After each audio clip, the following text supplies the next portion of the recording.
KaraokeBooks. Ozma of Oz. Lyman Frank Baum. Audiobook. 4. Tick-Tock the Machine Man. After an hour or so, most of the band of wheelers rolled back into the forest, leaving only 3 of their number to guard the hill. These curled themselves up like big dogs and pretended to go to sleep on the sands. But neither Dorothy nor Billina were fooled by this trick, so they remained in security among the rocks and paid no attention to their cunning enemies.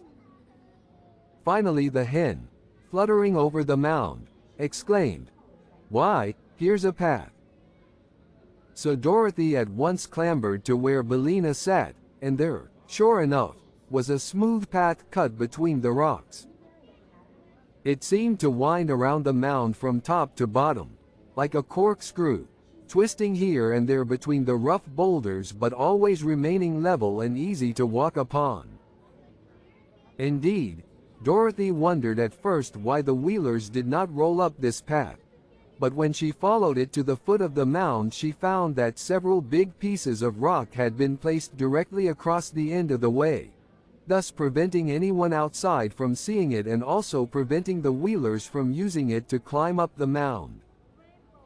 Then Dorothy walked back up the path, and followed it until she came to the very top of the hill, where a solitary round rock stood that was bigger than any of the others surrounding it.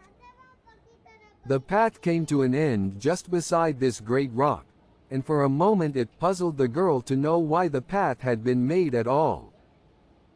But the hen, who had been gravely following her around and was now perched upon a point of rock behind Dorothy, suddenly remarked, "It looks something like a door, doesn't it?" "What looks like a door?" inquired the child. "Why, that crack in the rock, just facing you," replied Billina, whose little round eyes were very sharp and seemed to see everything. "It runs up one side and down the other, and across the top and the bottom." "What does?" "Why, the crack.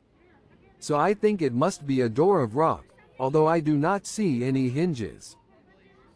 "Oh, yes," said Dorothy, now observing for the first time the crack in the rock. "And isn't this a keyhole?" Billina, pointing to a round, deep hole at one side of the door. "Of course. If we only had the key, now, we could unlock it and see what is there," replied the yellow hen.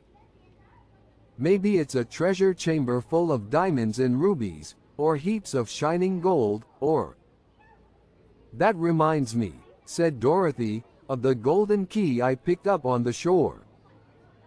"Do you think that it would fit this keyhole, Billina?" "Try it and see," suggested the hen. So Dorothy searched in the pocket of her dress and found the golden key. And when she had put it into the hole of the rock, and turned it, a sudden sharp snap was heard. Then, with a solemn creak that made the shivers run down the child's back, the face of the rock fell outward, like a door on hinges, and revealed a small dark chamber just inside. "Good gracious!" cried Dorothy, shrinking back as far as the narrow path would let her. For, standing within the narrow chamber of rock, was the form of a man, or, at least, it seemed like a man, in the dim light. He was only about as tall as Dorothy herself, and his body was round as a ball and made out of burnished copper. Also his head and limbs were copper, and these were jointed or hinged to his body in a peculiar way, with metal caps over the joints, like the armor worn by knights in days of old. He stood perfectly still, and where the light struck upon his form it glittered as if made of pure gold. "Don't be frightened," called Billina, from her perch. "It isn't alive." "I see it isn't," replied the girl, drawing a long breath. "It is only made out of copper, like the old kettle in the barnyard at home," continued the hen, turning her head first to one side and then to the other, so that both her little round eyes could examine the object. Once, said Dorothy, I knew a man made out of tin, who was a woodman named Nick Chopper. But he was as alive as we are, 'cause he was born a real man, and got his tin body a little at a time, first a leg and then a finger and then an ear, for the reason that he had so many accidents with his axe, and cut himself up in a very careless manner. Oh, said the hen, with a sniff, as if she did not believe the story. But this copper man, continued Dorothy, looking at it with big eyes, is not alive at all, and I wonder what it was made for, and why it was locked up in this queer place. That is a mystery, remarked the hen, twisting her head to arrange her wing feathers with her bill. Dorothy stepped inside the little room to get a back view of the copper man, and in this way discovered a printed card that hung between his shoulders, it being suspended from a small copper peg at the back of his neck. She unfastened this card and returned to the path, where the light was better, and sat herself down upon a slab of rock to read the printing. What does it say? Asked the hen, curiously. Dorothy read the card aloud, spelling out the big words with some difficulty, and this is what she read. Smith and Tinkers. Patent double action, extra responsive. Thought creating, perfect talking. Mechanical man. Fitted with our special clock work attachment. Thinks, speaks, acts, and does everything but lie. Manufactured only at our works at EV&A, land of EV. All infringements will be promptly prosecuted according to law. How queer, said the yellow hen. Do you think that is all true, my dear? I don't know, answered Dorothy, who had more to read. Listen to this, Bellina. Directions for using. For thinking. Wind the clock workman under his left arm, marked number 1. For speaking. Wind the clock workman under his right arm, marked number 2. For walking and action. Wind clock work in the middle of his back, marked no. 3.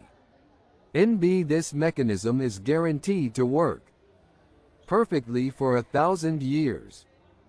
Well, I declare, gasped the yellow hen, in amazement. If the copper man can do half of these things, he is a very wonderful machine. But I suppose it is all humbug, like so many other patented articles. We might wind him up, suggested Dorothy, and see what he'll do. Where is the key to the clockwork? Asked Bellina. Hanging on the peg where I found the card. Then, said the hen, let us try him, and find out if he will go. He is warranted for 1,000 years, it seems, but we do not know how long he has been standing inside this rock.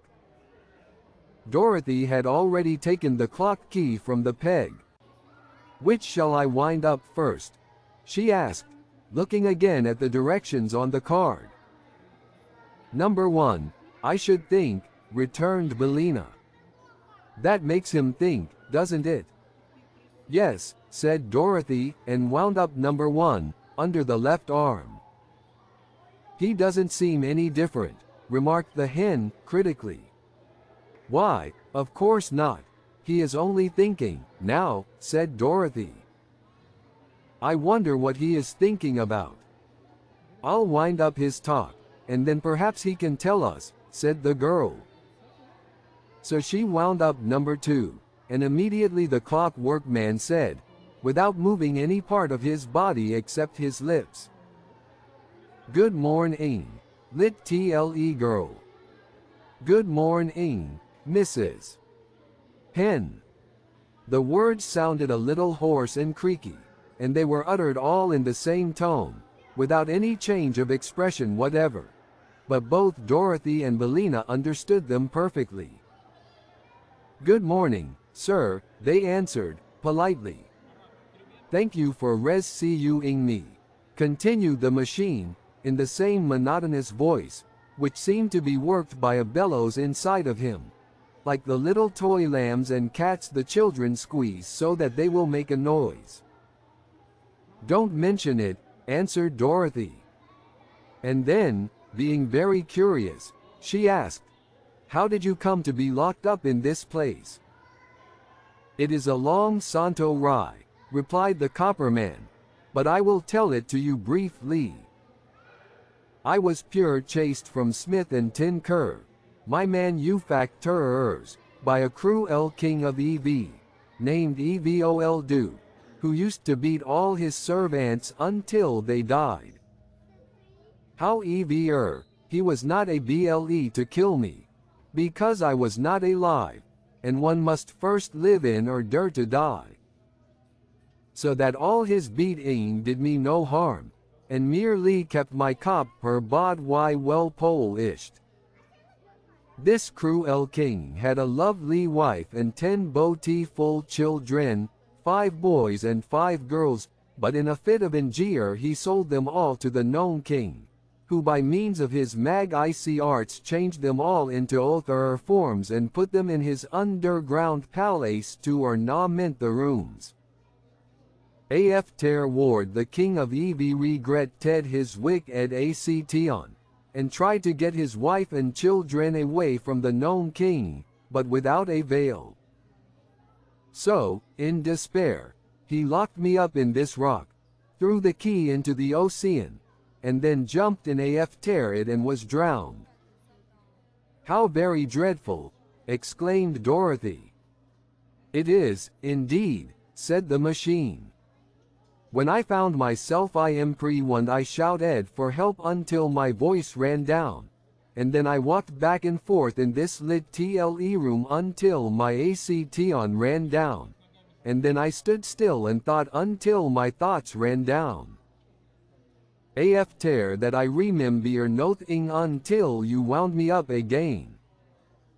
It's a very wonderful story, said Dorothy, and proves that the land of EV is really a fairyland, as I thought it was. Of course it is, answered the copper man. I do not suppose such a perfect machine as I am could be made in an Y place but a fair Y land. I've never seen one in Kansas, said Dorothy. But where did you get the key to unlock this door? Asked the clockwork voice. I found it on the shore, where it was probably washed up by the waves, she answered. And now, sir, if you don't mind, I'll wind up your action. That will please me very much, said the machine. So she wound up number 3. And at once the copper man in a somewhat stiff and jerky fashion walked out of the rocky cavern, took off his copper hat and bowed politely, and then kneeled before Dorothy. Said he, from this time forth I am your obedient servant.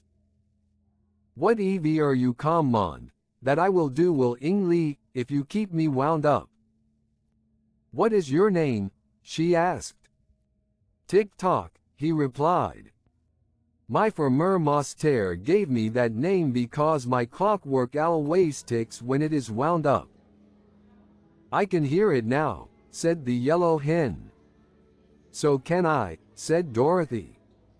And then she added, with some anxiety, you don't strike, do you?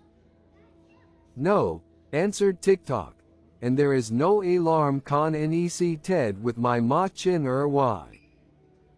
I can tell the time, though, by speaking, and as I never sleep I can whack in you at an y hour you wish to get up in the morning.